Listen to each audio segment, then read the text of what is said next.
everyone. Welcome to another Keeping It Real with Dr. Anita podcast. And no, your eyes do not deceive you.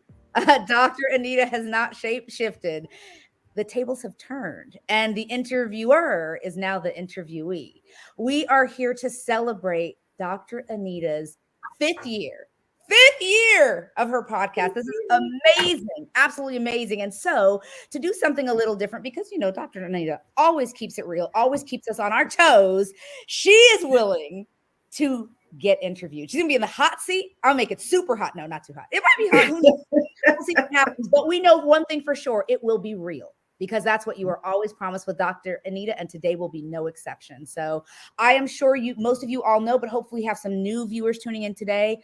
I don't have time to give the entire bio because it would take an hour to really discuss the accolades that our incredible Dr. Anita has accomplished in these years on this planet. I mean, it's truly amazing, but just a few short highlights. She is the founder and CEO of Dr. Anita Enterprises, and she does something which is really difficult.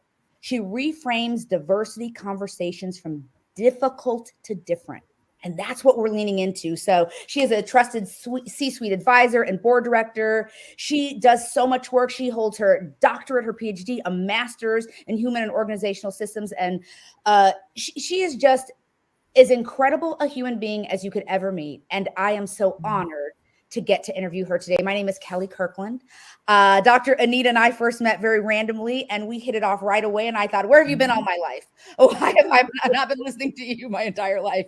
I would have been a lot further ahead. So better late than never. And here we are celebrating this 5th anniversary together. Dr. Anita, first and foremost, how do you feel today? I am just, now I guess I know what my guests go through. And I always try and prep them and let them know, you know what, there's no need to be nervous. It's just a conversation. But I get it now. It's not that easy to sit up here and be willing to, subject yourself to this. But I will say, Kelly, that I'm delighted that you said yes, based on the chemistry that we had when I interviewed you and we talked about your Genius Kids Club and just in general, your experiences as a woman of color in corporate America. We're like this, and we had such a good time. And even though our conversation got kind of deep and raw, it was very natural. And so I could not think of anyone else to be on the other side of the mic with me than you. So thank you so much for accepting. I appreciate it. Well, thank you. I'm honored and I'm thrilled. And let's dig in. Let's dig in. Ready as you'll ever be. So I think the interesting part of these conversations is that it is always real. That's what you bring to it that's different. Mm-hmm. Oftentimes I've listened to podcasts and I feel, it's rehearsed, or that's not what that person really thinks. And that's why I was so drawn to you and to this podcast, because it is real and it is raw. Sometimes it's hard to hear, but necessary so that we can learn.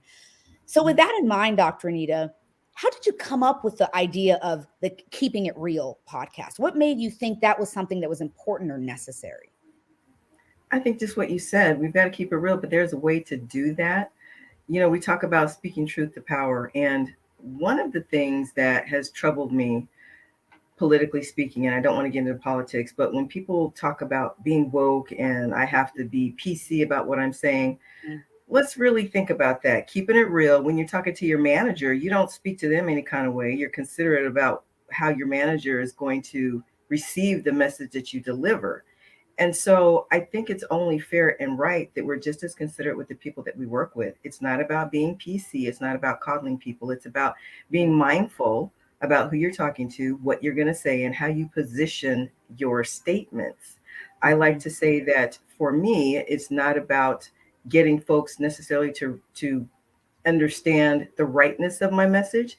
It's incumbent upon me to deliver my message in a way that it will be received, so that once people receive it, they can then think about what's right in that message for them.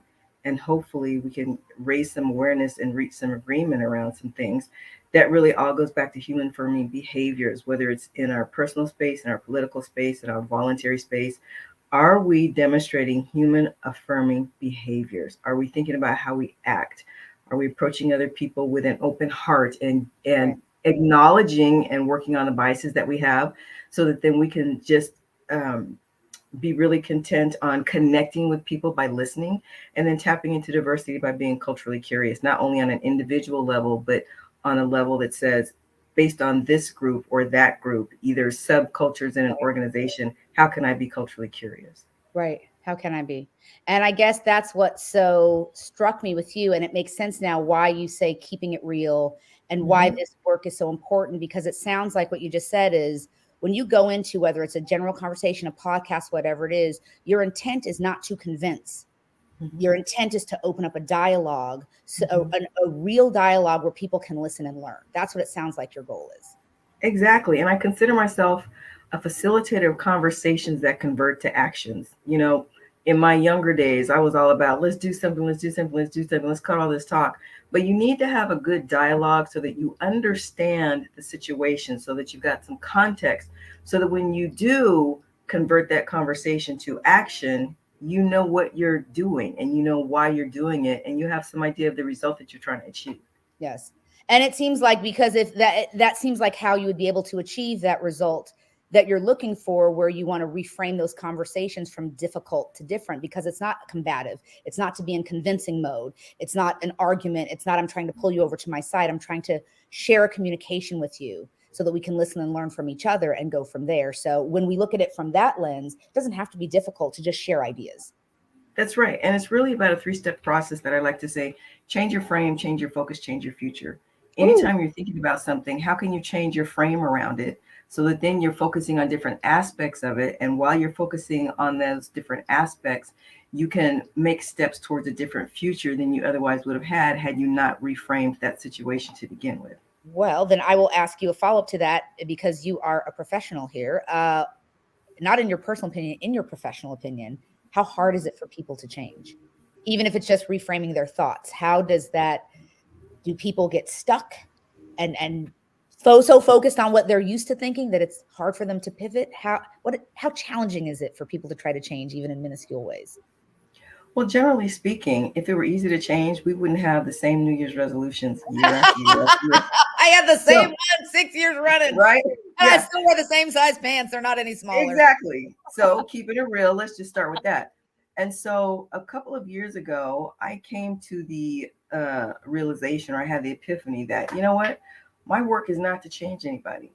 My work, and I tell this to my clients, I've reached my goal if after I leave, your awareness is raised 1% every day. Now, that might seem like a low bar, but if you raise your 1% every day inside of a year, it's actually more than 365%, That's because a right. statistician friend of mine said it's 378 dot dot dot. I'm like, okay, I believe you.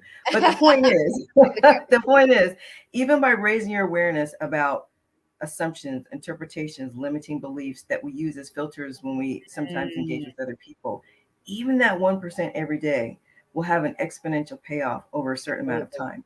So I have taken the pressure off of myself to change people. Mhm. My job is to introduce you to that 1% of awareness while we're in the room together, Yeah. and get folks to recognize for themselves the importance of continuing to raise that awareness by 1% every day. Wonderful. Wonderful. That's great. I love it. So now let's shift gears a little bit here and go back in the past slightly.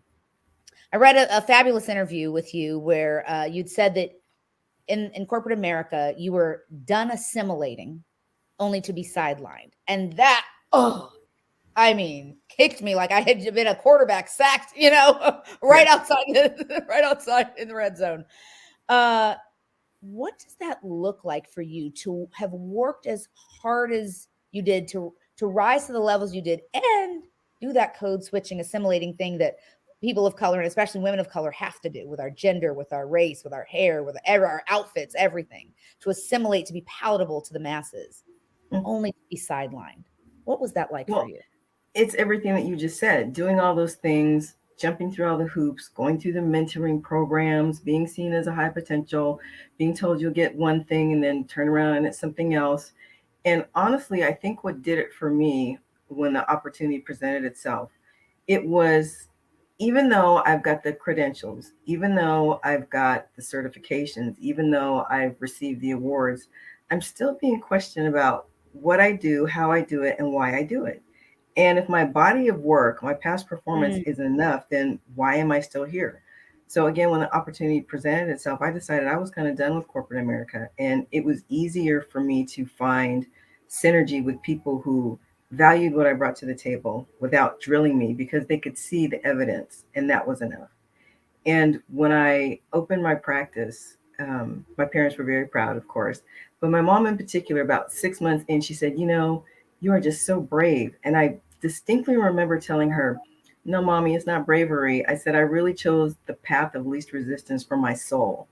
And that's Oh, important because my wow. soul was tired of, like you said, assimilating just to be set aside. I wasn't going to do it anymore. And um, it's a decision that I have not regretted. And 5 years in, I'm so much happier. That's not to say that there aren't different challenges. There are always going to be challenges. For instance, as an entrepreneur, it's up to you to make sure that the dollars are coming in, right? Indeed. As an employee, you don't have to worry so much about that. But if you think about it, even employees don't have any guarantee of income because just look at all the folks that are losing their jobs now, Left and right and from some of the biggest companies in the world. that's right, that's Who right. thought you were set And for retirement. They some were of like, these poor some of these poor people are finding out in an email. yes, absolutely. What did you ever think to your sorry, let me say this again.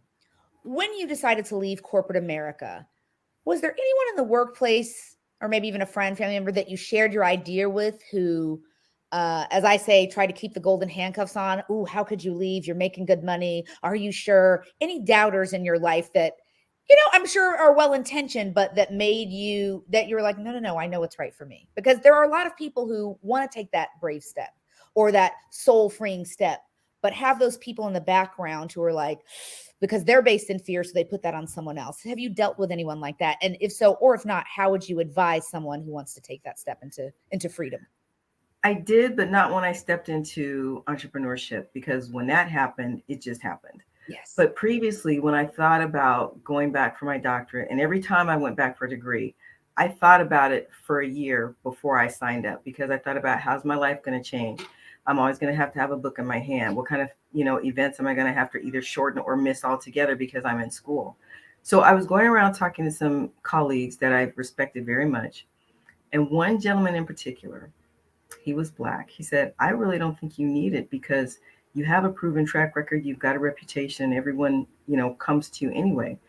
And I thought, while I appreciate the sentiment where he was coming from, I would never discourage anyone, let alone a person of color, from going back for higher education. So in that instance, again, while I understood where he was coming from, that was not the answer. Mm-mm. And that was the only time that I've ever done something where people try to say, are you sure? Mm. Because to know me is to know that I don't step out unless I'm pretty certain that I can be successful. So I'm my risk tolerance is quite low.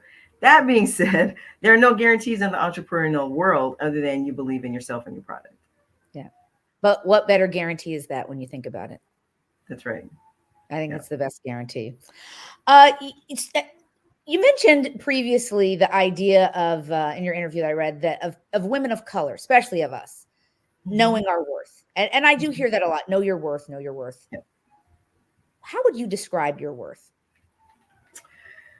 That's an interesting question because for a long time, for decades, I struggled with defining my worth. And for those who may know my story, I'll just ask you to listen to it again. But for those who don't, in the second grade, my white female second grade teacher tried to tell my parents that I wasn't smart enough to be in her class. And she didn't realize that my mother was not only an educator, she was an honors English educator. Wow. She was highly connected in the district and she was very respected. So, very gracious, as parents of color have to do. Oh, thank you for so much. Thank you so Oh, much for telling us. And we're going to go and have her tested. And in this instance, she was right, but not the way she wanted to believe she was right. I did not belong in her class. I belonged in the GATE program, which stands for Gifted and Talented Education. And I know you're aware of that because of your amazing son, Apollo, and his genius status. So fast forward from there, there were other situations throughout my development that have stuck in the back of my mind. So that was my second grade teacher. My sixth grade track coach paid me no attention, even though I smoked the little Shirley Temple haired looking girl. All right. I got nothing. In high school, I didn't really fit in anywhere until senior year when I joined the Black Student Union. I became a corresponding secretary. So I got to network with other Black student unions in the district. While I was attending modeling school, I signed up for a pageant at the local mall. I won, but one of my classmates at that school came in second place. Do you know that the weekend after the contest, they made a whole big to do about her second place, and I didn't even get a recognition of the fact that I won the whole thing. So throughout these experiences, they just kind of reinforced that voice from second grade that said I wasn't smart enough. And one day, it was just that that tape finally snapped, Mm. and I was able to accept it's not that I'm not smart enough. I'm definitely smart enough because I got all these degrees and all these certs around the Yeah, wall and all these that's proof. awards that say I'm smart enough, and I'm smart enough to figure it out. And Mm. so, to answer your question about struggling with defining worth in my terms, it's been decades since Yes. I've been able to do that and step into it and believe it. And I'm sharing that because it's important for people to understand or try to dig into their backstory, Yes, because indeed. much of our behavior today is rooted in something that happened yesterday. That's not to place blame. That's not to say that we can go on with a chip on our shoulder, because I did have one of those. But I Mhm. had to recognize where that came from, and I Mm. had to take the power away from that and step into my own power. And those experiences, as unfortunate as they were, shaped me into the person that I am. And I've been able to take the pain of those experiences and cultivate a voice that says, because I know the pain in that, far be it for me to ever inflict that type of pain on someone else. And that's where belonging comes in. So in my work, a lot of my counterparts talk about diversity, equity, inclusion, access, and everything else is tagged onto that. I focus specifically on diversity, inclusion, and belonging, because unless you've got a diverse group, unless you've got inclusive leadership traits, unless you've got a sense of belonging, the rest of the things are going to be very hard to attain, in my opinion. Yes. And belonging begins with not shaming and blaming folks, but providing a space for people to know and grow together. I love that. That's so powerful. And as anyone is listening to this podcast, think about where you are in your workplace or in your personal lives in this moment. Do you feel a true sense of belonging where you are? Because if you don't, Mhm. then it's time to make a move. Be strategic, be smart, plot your steps, don't run off and quit your job tomorrow. That's not what we're saying. But if you don't feel that and your soul is being stolen, you have to rethink what you're doing. And no matter what age, no matter what stage, it's not too late to rethink it. And just recently, maybe last year, I realized that there's a flip side to that, about if you don't feel a sense of belonging, it's time to go. Belonging is a two-way street. We can't always rely on someone else to make us feel a sense of belonging. We True. have to do our part. And I've got a quick story about that. I was sitting down with five other women. Four of them were also doctors. One of them had newly graduated, and the other was an entrepreneur. And she was talking about, how great it was to sit with a table of Black female doctors, and how she wanted to, pursue the same. And I said, based on your invention, all you need to do is work backwards and just do the work, and you should have your degree in no time. So we all hugged, we left. And I noticed that as we were leaving, the other four ladies, because they were all sorority sisters, they were kind of arm in arm walking down the street, and I was in the back. And I noticed, wow, I don't feel a sense of belonging. Even though they were all Black women, even though they were all doctors, even though we were all in this project together, in that moment. So, in that moment, I recognized that I could either feel a sense of not belonging, or I could take it and have the initiative to create belonging. And I sat in my Oh, car for a little bit and I said, okay, well, what could I do here? Could I like join a sorority? Well, that's not really what I want to do. Could I work on another project together with them? Well, we're all busy. Or can I just recognize this for what it was? It just was. And so when we talk about belonging and perhaps needing to make a move, to your point, let's be strategic, but let's also not put the onus of our belonging on everybody else. What do we need to do to step into that with someone else, or with another organization, or with another group of people? And I think that's important to know. it's a great way, a great takeaway. Belonging is a two-way street. You know, It is. that's a great way to think of it. So, speaking of belonging, when we think about that in the workplace, for those who are not ready to step out and start their own business, you work with a lot of corporations all over the world in terms of helping to cultivate a culture of belonging in the workplace.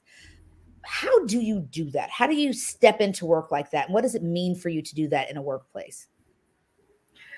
Well, in my practice, I first start with the C-suite team. And in particular, I come alongside the HR group, whether it's human resources or human capital. Too often, we are under the misimpression that, okay, diversity, inclusion, belonging, that belongs with HR, so we'll let them do it. And sometimes the C-suite team might say, yeah, let the SVP of HC or HR handle that. That's not fair, it's not right, and it's not realistic. It takes a team. And so you can't just say, yeah, let's go do this. It's important and we'll bless you while you do it and the organization moves forward. It doesn't work that way. It has to start by setting the tone at the top with the C-suite team. And based on some of the work that I've done with the C-suite, before we can even get to diversity, inclusion, belonging with them, I've noticed I got to back up a little bit and work on their own belonging amongst themselves as a group. Yeah. So when you ask me, how do I step into this work? I always start with the C-suite team when they're ready to acknowledge that that's the place to begin.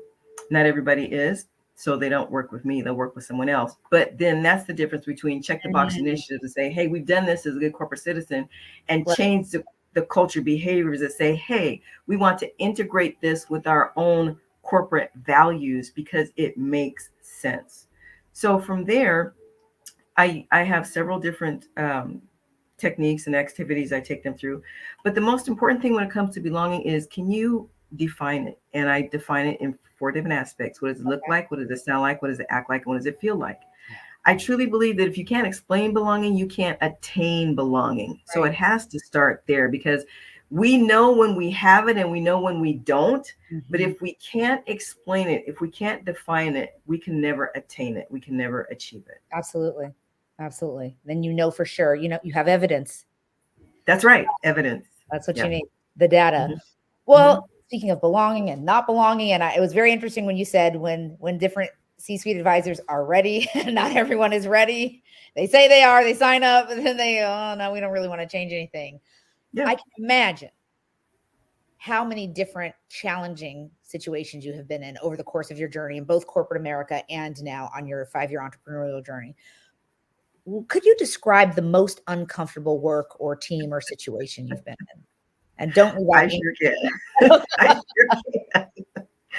It was the first time that I stepped into this work. There was an organization that had created their own curriculum, but they really wanted professional facilitators to come in and be able to handle the dynamics in the room as people awareness is raised and they're kind of feeling some kind of way, but they don't really know how to define it or handle it. They want a professional facilitator that knew something about psychological safety and how to address these situations, either to know when to encourage exploration or when to pull back or when to even send folks on a break. Mm-hmm. So while a majority of the curriculum was very, very good, the style and approach was not mine. Mm-hmm. And after those 3 months, I was so tired. I got to thinking to myself, why would anybody step into this? Wow. And obviously, several years later, I found my own voice. I found my own approach. And I keep it real for myself. I keep it real for my clients, but I do it in a very non-judgmental way. And I think that's part of the problem in this work. We bring so much judgment into the room. Yes. We already know what's wrong and what's not working. And there's a way to explore that without making people feel like at any minute somebody can go off, because when people feel abused, it's not helpful. They're not going to get anywhere. They're going to shut down. So you got to avoid that to begin with. And that is the big takeaway that I got from that lesson. It was an important lesson. I wouldn't trade it for anything, because it helped me understand why it wasn't working for the group, why it wasn't working for me, and now what does work for me, mm-hmm. that I can pass on and make it work for groups. Yeah, that's fantastic. Mm-hmm. I know you work with a nonprofit too. You're working on your own nonprofit, not with a nonprofit. You're working on your own nonprofit, focusing on helping people get unstuck. Mm-hmm. That's really powerful. And yeah, there a lot of people need to sign up for that, because it's so easy to get stuck. But tell us what inspired you to take that on, because that's really a tough one, to help people get unstuck. What sort of piqued your curiosity or your desire to spend time doing that work? In 2020, when we all had so much time on our hands to just sit and think and reevaluate some things, um, I had lost my father, Mm. and thankfully, it was not due to the pandemic. And we were able to have a beautiful service for him just before the whole world shut down and you couldn't go anywhere. And after he passed, I was really struggling with losing daddy, worried Mhm. about mom because they had been married for over 51 years and she had been his caregiver for the last 8 to 10, Oh, worrying wow. about her, worrying about business, and really worrying about how I was coping. And so I got myself into talk therapy 3 times a week for 3 months. And the talk therapist helped me realize that I didn't have to worry about the fact that I wasn't crying or unable to get out of bed every day. She helped me to understand that I had experienced anticipatory grief while he was still alive, so that I had done most of my grieving while I was watching him go through the process of declining. So that Wow. when he passed, I was actually relieved because he was no longer suffering and we Mm. didn't have to watch him go through that. Yeah. Also, shortly after that, I just got a burst of energy, and that's when I self-published these 6 books back here behind me. Incredible. And when I think about getting unstuck, what helped me the most was realizing that I had the privilege, the right to define resiliency for myself every day. Mm. And every day resiliency was different. Some days resiliency was literally just being able to get out of the bed upstairs and relocate myself to this sofa on the first floor. Wow. And that was resiliency. Some days resiliency was maybe spending an hour online checking emails, and that was resiliency. Some days resiliency was getting up at 6 in the morning and working till midnight on these books, and that was resiliency. And so when I think about what gets me stuck today, it's Mm. honestly trying to tackle a year's long worth of vision inside of a quarter because I'm very goal and task oriented. I'm a Wow. triple A personality. Sometimes, depending on the setting and the audience, I will introduce myself as recovering perfectionist, which is not That's fun. gonna be another book. Do you have that title written? Yeah, That's gonna yeah, be a bestseller, The Recovering yeah. Perfectionist. Yeah, so that one back there entitled Making Shift Happen, 5 Steps to Move Yourself Forward When You're Stuck Again, was really relevant for me at the time. And I share a lot of my own personal story in that book, just as examples for folks. So when I think about how I get unstuck, I always go back to writing my dissertation. And I wish I had it in front of me. It's about the size of this book right here. By the time I finish my dissertation, it's about this big. Yeah. And what gets me unstuck today is when I think about that dissertation. Because if I had thought about, I got to write X hundreds of pages, Mm. or thinking about, okay, inside of this X hundreds of pages, I have 5 chapters. And if I break that down to so many pages per chapter, then I won't have to work on this chapter and this chapter and this chapter and this chapter. And by the time I get done with the 5th chapter, I'm done with the book. Right. So when I think about getting unstuck, what works for me is chunking things into manageable pieces, which Yes. makes sense. If I had to read a book that size, and often I did, I would look at what my anticipated end date was, when my start date was, and if that meant I had to read 30 pages a day for a month, then that's what I had to do. Right. So, in terms of getting unstuck, it's very, very important for people to think about 3 things. Are you being realistic about where you're starting? Yes. Are you being realistic about where you're going? And are you being realistic about how you're going to get there? Too often, when we fail to achieve goal attainment, it's not because the goal was wrong or because we weren't up to the task. We weren't realistic about where we were starting, where we were going, and how we're going to get there. Because we weren't keeping it real. That's right. You have to keep it real with yourself. Keep it And real with so, to your yourself. point, there are 3 questions when I'm coaching folks, especially in their career discovery journeys. I ask them 3 questions. Is this the right thing? Is this the right thing for you? Is Mm. this the right thing for you right now? Now. And anytime we're stuck in a quandary about a decision we need to make, if we were to just take the time to ask ourselves those 3 questions, is going back to school the right thing for me? Yes. Is going back to school, I'm sorry, is going back to school the right thing? Yes. Is going back to school the right thing for me? Yes. Is going back to school the right thing for me right now? maybe not. And we have to be comfortable with understanding that delayed is not necessarily denied. Right. Timing is That's the everything. key. Delayed is not necessarily denied. That's right. Yep. Hmm. Yep. Because the timing is so important when we It's do things, critical. being strategic. Yeah. Really, really Yeah. important. Hmm. You're very wise, Dr. Anita, I must say. Well, thank you. Looking at your life now, what would you tell 25-year-old Anita? Like, what advice would you give her? Maybe you were born this wise, maybe, perhaps, but I feel like you've learned a lot over the years. If you could look back at 25 or, maybe 22-year-old Anita who was just, getting out of college, what would you say to her? Well, if you were to ask my parents, I came out of the womb knowing everything. So I thought I knew everything. But what I would tell myself today is to trust my instincts more. I remember a time when I had a mentor who became so dear to me that we just kind of adopted each other. He was my godfather. He and his wife, they were my godparents. And I was well into adulthood. But I'm like, you know what? We can't stop a mentor. We just got to develop this relationship. And I remember the first time I had gone to him seeking some counsel, and I decided to go in the direction that I was going in.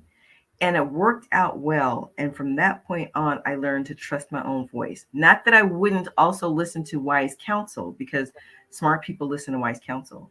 But in that moment, I realized, okay, I know enough, I've done enough, I've seen enough, I've experienced enough. I can go ahead and trust my own voice.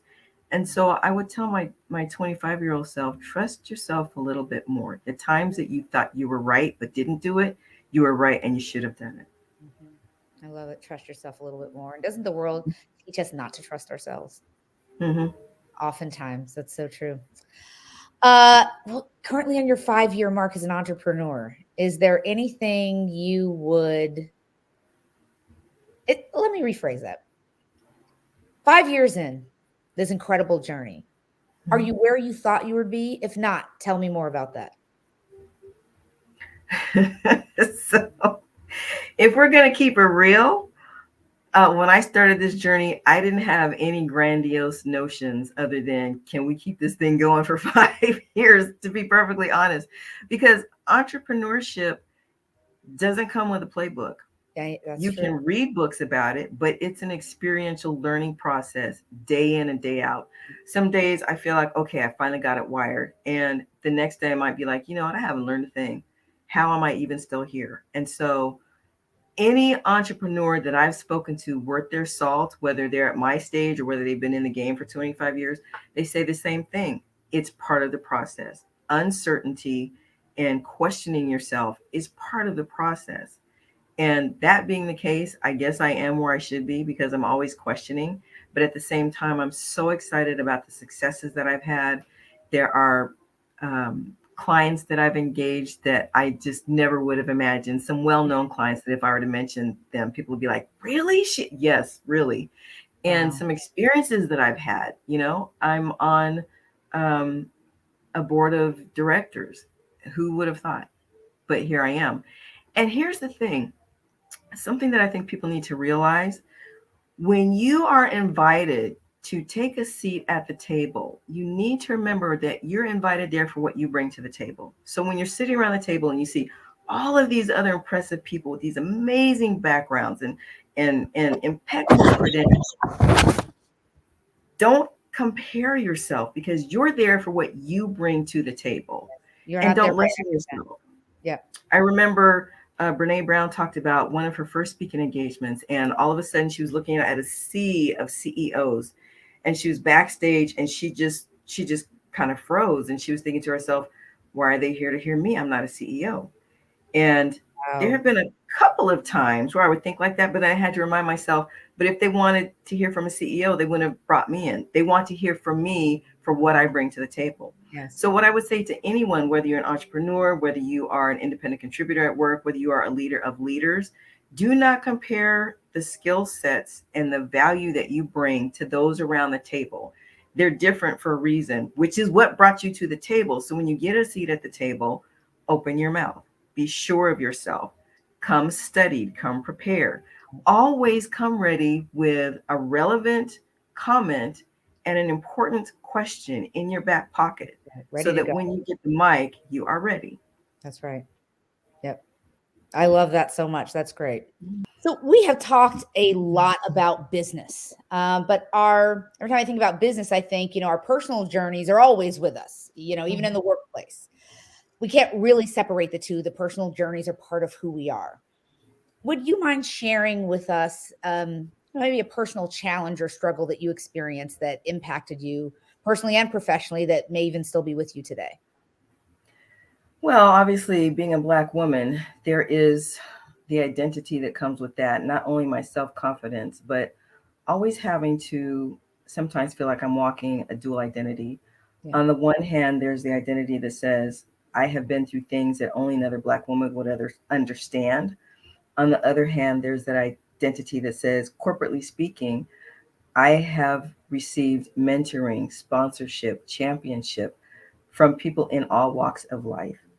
And so when I am working with a client, I am asking them to be vulnerable, but I'm also being vulnerable myself. And Yes. sometimes, depending on the situation, I'm walking into a facilitation, holding on one side of my head my emotions about what I've just heard happening in the world in terms of social injustice, while I'm still balancing my need to be present for my client and help them unpack some things and get to some realizations about some things.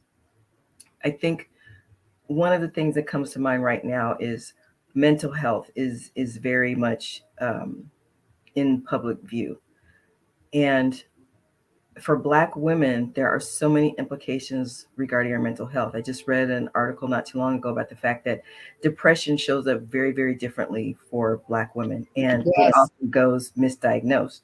Yep. And when we talk about the mental health and physical well being of Black women, we really have to take care of ourselves, because if we don't, no one else will.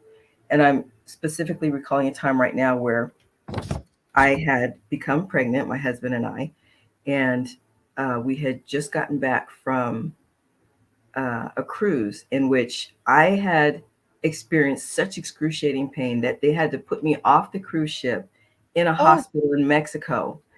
And even though I did not speak not one word of Spanish, none of it would come back to me from junior college. I never felt safer, Kelly. I never wow. felt more safe than I felt in that hospital, with people caring for me in a language that I could not understand. Mm, Get back to the States, getting ready to go and meet someone for lunch. And again, such excruciating pain. I was mm. on the floor, stripped of all my clothes because it was so hot. I couldn't understand what was going on. I called my mother and I said, Mommy, I said, you got to call emergency. I don't know what the problem is. Fire department came. I guess I was able to get to the door and unlock because they didn't tear up the door.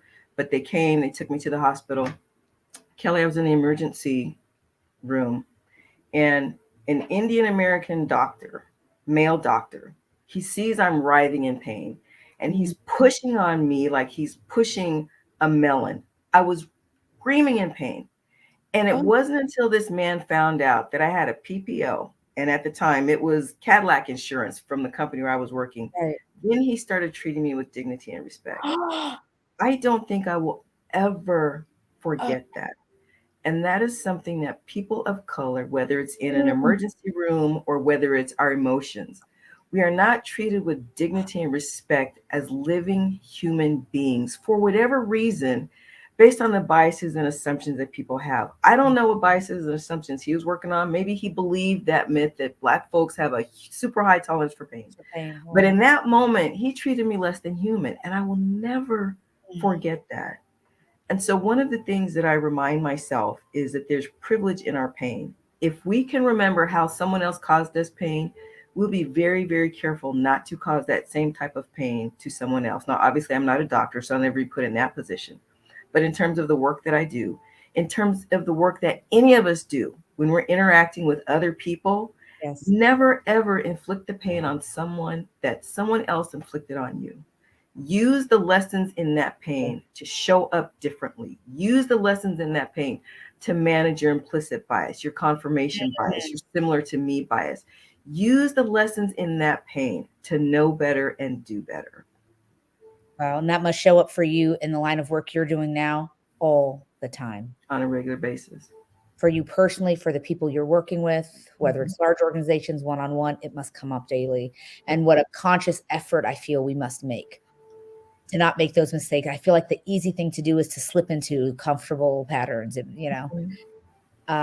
that takes a lot of intentionality, but I don't think I know the outcome is worth it, because like you said, there's something that hits your soul differently when you remember the feeling of that pain, even if it wasn't physical. You remember how you felt emotionally, and then to make the concerted effort and choice to ask yourself in every situation, do I want to inflict that on someone? Do I want someone to be telling this story about me a year or two, whatever, from now? Because you will never forget that, doctor. You'll never forget the story. No. And in that situation, it wasn't just emotional pain. It wasn't just physical pain. It was emotional pain. It was the pain of being disrespected. How dare you treat me worse than you would treat a dog who'd been hit in the street until you find out that I've got insurance? What is that? Why was the assumption that you didn't have it? So many different lessons. So many lessons, hard lessons. Oh my goodness. Wow. Oh my gosh, that hit me so hard. I think that if everyone could take a moment to look at a pivotal light bulb moment like that in their lives, look at that hard thing, really write it down and write down how you felt. Start there. Look at those two things together, put it on your wall, your mirror, wherever, and then say, every day, if I do, this is part of my 1% better every day. I'm going to make sure whatever I do, say, facial expression, email response, whatever it is, I'll make sure nobody at the end of the day can write this sentence about me. And you will start to change as a person. There's a different energy that's going to come forward. Oh, thank you for sharing that. That's so hard. And I'm so sorry. That just sounds heartbreaking. And the juxtaposition of the two different hospitals, like you said, a place where you didn't even speak the language. Somebody could have been calling you every name but a child of God. They could have been calling you. They could have been. But it wasn't the words. It was humanity. That we show. We don't have to speak the language. We know what compassion feels like. We know what respect feels like, whether we're speaking the same language or not. We feel that energy. And though you and the doctor here in the States could, probably written a book together, you're both doctors. He was completely disconnected from you and didn't see you as an equal human being. And that changes things. Wow. And that sort of thing happens in corporate America all the time, as you well know. All the time. Malpractice in the corporate space. Malpractice in corporate America. Yes, it's so true. Wow. Well, I have a few just a little speed round of questions I want to do for you. Now see, I don't put my guests through this. I don't know if I can handle this. We might have to put this in short. It's fun. So what, if anything, scares you? Spiders. Although I'm getting better about that. I was doing a podcast. I was doing my monologue for the month of October, and I was talking about this night gallery show that one day it was like this lady who was scared of spiders. And the first one she saw, she stepped on it. The next one she saw, she, ran it down the drain. The next one she saw, I don't remember. And the last one she saw, she went into her bedroom, and this thing was as big as the bedroom. And I don't know what happened because I took off to my room. And now when I'm able to muster the strength to kill a spider, I will call my husband. I'll say, honey. And he said, you got one, huh? And he knows if it calls. He knows, like, if I call him, if it's for a good thing, and he knows that spider voice. He knows. So spiders still scare me. You have a definitive spider voice. That's great. Yeah, okay, we have to talk about spiders. No spiders on the show. What is something? Doesn't have to be the one thing, because I'm sure there are a lot. But if you could pick just one or two things that instantly, if you hear it, see it, smell it, whatever, bring you joy. Chocolate. Love it. And my husband. Seriously, I can be in a funk. And when he comes through the door, my whole countenance changes. He has a very calming effect. He's gorgeous first thing in the morning. He seems to wake up with a smile. Even though we've been married well over 30 years, I guess I'm still in the honeymoon phase, because even his morning breath is all right with me. So it's my whole that's love. That's love. You're like, it's okay, baby. Come give me a kiss. Yeah. That's great. I love it. Okay. Yeah. I'm sure you've received lots in your lifetime, but what's some of the best advice you ever received from anyone? From my mother, she said, and this was maybe 2 or 3 weeks after we'd been married, she said, you have to learn how to lean on them on one side and prop them up on the other side. Isn't that true? That was good. Yeah. It took me a while to get it. And then I think maybe a year, and I was like, oh, okay, now I see what she's talking about. Yeah. So that was good advice. The other good advice was my mentor. Whenever I'd have a conversation with him and he would force me to grapple with the outcome myself, he'd always say,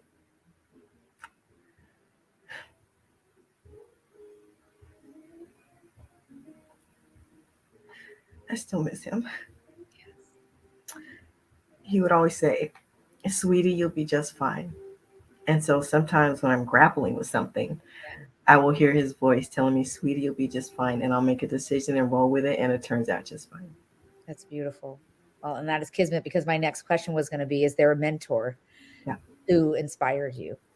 Dr. Bernard Curtis and uh, my cousin, Dr. Frederick Barrington Harris. He was the first doctor in the family that I know of. Then I got mine. And then Dr. Wanda Austin, she was the president and CEO of the last company where I worked. And we seemed to come into our own together. Now, she had been with the company for years, but the year that she became president and CEO of the company, I also joined the company. And she was a tremendous mentor. We would get together once a year for about 30 minutes. And I kid you not, the nuggets that that woman dropped into my spirit lasted me the whole year until we saw each other again the next year for 30 minutes. She's incredible. She has served on advisory councils for President Barack Obama. She is an internationally known speaker. She was an interim president at USC. She is amazing. And what I value most about Dr. Austin is with all of her knowledge and skill and ability and credentials and accolades, she is one of the most down to earth women that I know. And she is incredible. So, Dr. Austin, my hat's off to you. Thank you. Marvelous. And I can't wait to see a few years from now who the different people are who will be saying, oh, the person who inspired me is Dr. Anita. I'll be on I that list. appreciate that. Thank you, Kelsey. So just two last questions for you. Okay. You have a busy, challenging, interesting, phenomenal life.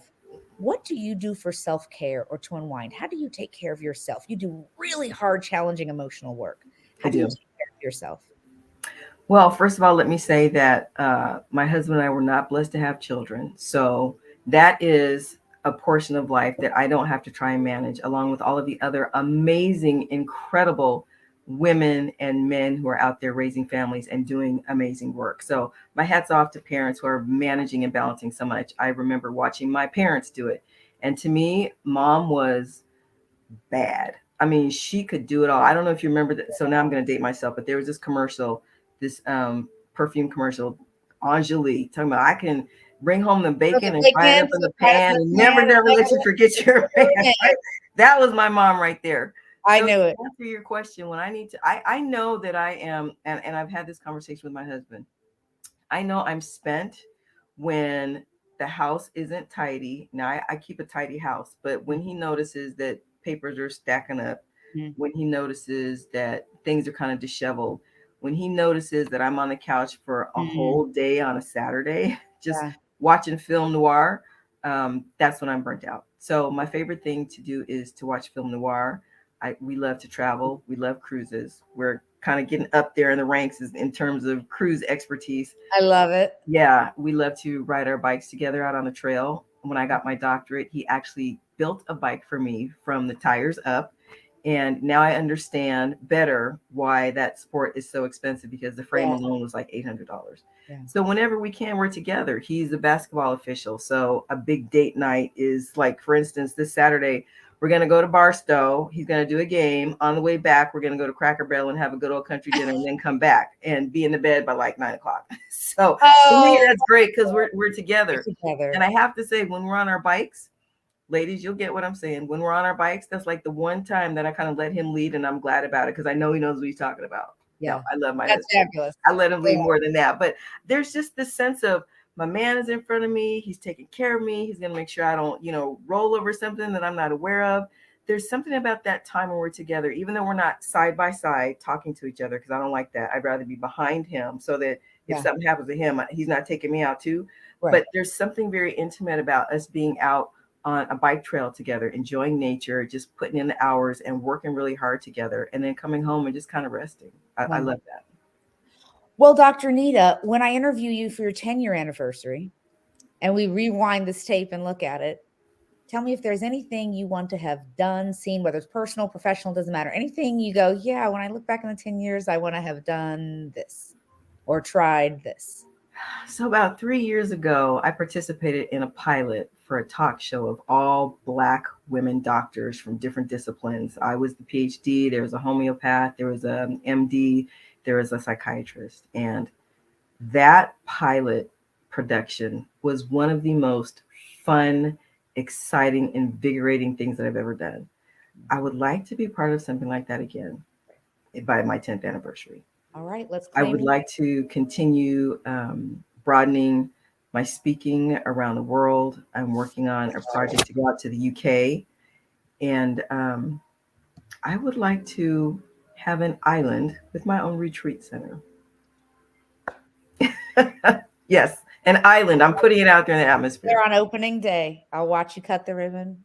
There it is. I love it. Wonderful. Dr. Anita, what a joy and a pleasure for me. And I know for all of your listeners, I encourage you all to share this inspirational podcast to anyone you know out there who you think could use a little uplifting, a little encouragement, a little just help you get pointed in the right direction. And this is one of those podcasts that I think you listen to it, go away, come back and listen again. Sometimes it's that second or third time that you listen to it and it starts clicking for you, you know, the things that are said. So I really encourage you to do that and figure out what that thing is, what's going to bring you joy and belonging in a way that you never thought possible. Because what they say is the first part of impossible is I am. Ooh. Right? So that's you. If you're in it, it's no longer impossible because you're there. So cheers to you, Dr. Anita. Many, many more blessings. I'm so excited to see what this next 5 years holds for you, and keep breaking down barriers, keep inspiring people, and as always, keep it real. Kelly, I want to thank you. Community, can we just give Kelly a shout out and a round of applause? This was beautiful. Thank you so much. I knew that you'd be the right person to do this with. You made me feel very comfortable. You made me feel safe. As usual, you drew out some emotions that I wasn't expecting to happen, but that's the whole premise of this Keeping It Real, and real conversations from the C-suite. So community, to Kelly's point, if you want to hear this broadcast again or any of my previous broadcasts, you know where to go.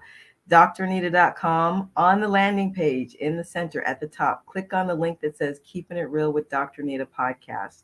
In the meantime, please follow, like, share. And if you know of anyone who might benefit from this podcast that would help them reframe diversity conversations from difficult to different, please share with your network. Thank you so much for joining us on a very special Keeping It Real with Dr. Anita podcast, this real conversation from the C-suite with my guest host, Kelly Kirkland. Until next time, you know what I'm going to say. Stay blessed and keep it real.